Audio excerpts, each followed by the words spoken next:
अल्लामा हक्की रहमतुल्लाह अलैह एक वाक़या बयान करते हैं कि हजरत दिहिया कल्बी रज़ियल्लाहु ताला अन्हु अपने कबीले के सरदार थे और 700 बंदे उसके कबीले के उसके हुक्म के तहत थे। मसलन एक शहर का जो रईस होता है उसके नौकर होंगे, घर वाले होंगे, उसके हारी होंगे, उसके जो हुक्म के फरमाबरदार 700 आदमी इस एक आदमी के नीचे थे। तो हुजूर अलैहिस्सलातु वस्सलाम तो हरीस थे ना कि मेरे उम्मती कलमा पढ़ ले और मेरे दीन में दाखिल हो जाएं। अजीजुन अलैहि मा अनित्तुम हरीसुन अलैकुम बिल मुमिनीन रऊफुर रहीम। तो हुजूर चाहते थे कि ये दिहिया मुसलमान हो जाए। तो हुजूर की चाहत हो और भला क्यों नहीं हो सकता कि महबूब चाहे और वो काम ना हो। हजरत बीबी आयशा सिद्दीका कहती हैं कि या रसूल अल्लाह मैंने देखा है तेरा रब तेरी ख्वाहिश को पूरा करने में बहुत जल्दी करता है। आप सिर्फ दिल में ख्वाहिश करते हैं, तेरा रब वो काम बना देता है। तो हुजूर के दिल में ये तमन्ना हुई कि दिहिया कल्बी मुसलमान हो जाए। उधर उसके दिल में तड़प पैदा हुई, उसके दिल में तड़प पैदा हुई कि मैं जाऊं मोहम्मद अरबी के बारगाह में सल्लल्लाहु अलैहि वसल्लम और कलमा पढ़ के मुसलमान हो जाऊं। वो उधर घर से चला है और इधर मेरे आका को जिब्रील अमीन आकर अर्ज करते हैं कि या रसूल अल्लाह रब्बे दुल जलाल ने फरमाया है कि दिहिया अपने कौम का कबीले का सरदार है, वो आपकी खिदमत में आ रहा है, या रसूल अल्लाह उसका आप भी एजाज करना। और यूं भी हुजूर अलैहिस्सलातु वस्सलाम ने खुद फरमाया है कि अक्रिमुद्दईफ वलौ काना काफिरा, जब तुम्हारे पास कोई मेहमान आ जाए चाहे वो काफिर क्यों ना हो लेकिन उसकी इज्जत किया करो। दिहिया आने लगे। हुजूर अलैहिस्सलातु वस्सलाम मस्जिद नबवी में जलवा अफरोज है, सहाबा की दरबार लगी हुई है। जब दिहिया कल्बी आया तो मेरे आका उठ खड़े हुए,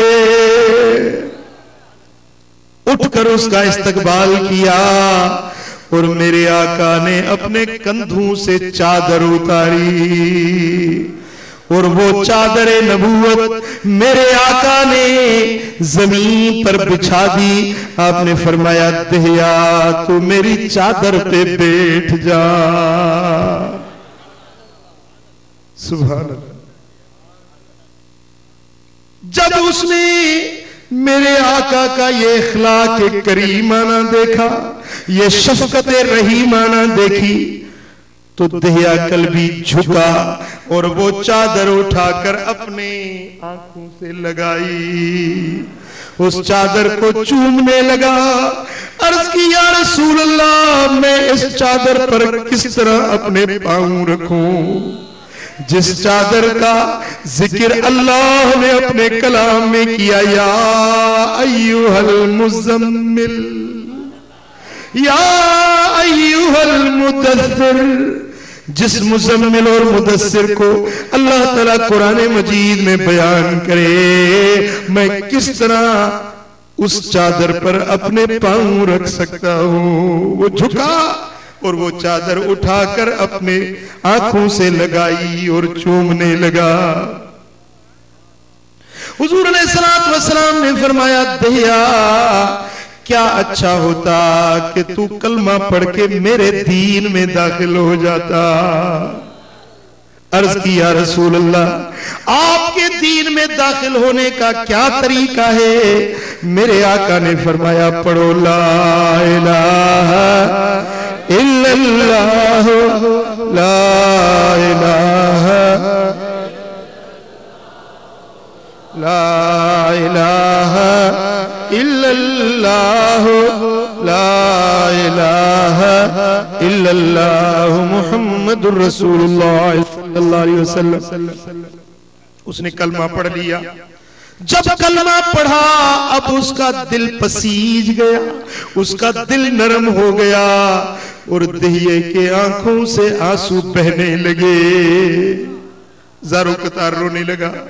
मेरे आका ने फरमाया, दहिया क्यों रोता है? अब तो तू मुसलमान हो गया, अब क्यों रोता है? अर्ज की, या रसूल अल्लाह, मैं अपनी पुरानी जिंदगी को याद करके रो रहा हूं कि मेरी जिंदगी 60 बरस कुफ्र और शिरक में गुजरी है, बुतों की पूजा करते गुजरी, अल्लाह से शिरक करते करते 60 बरस मेरी जिंदगी बीत गई। और या रसूल अल्लाह, मैंने अपने कबीले की 60 लड़कियों को जिंदा जमीन में गड़वा दिया था। आज मुझे मेरे गुनाह याद आ रहे हैं। कलमा तो पढ़ लिया है, लेकिन मुझे मेरी खताएं रुला रही हैं कि या रसूल अल्लाह, मेरी खताएं माफ होंगी या नहीं होंगी? ये कुफ्र और शिरक, ये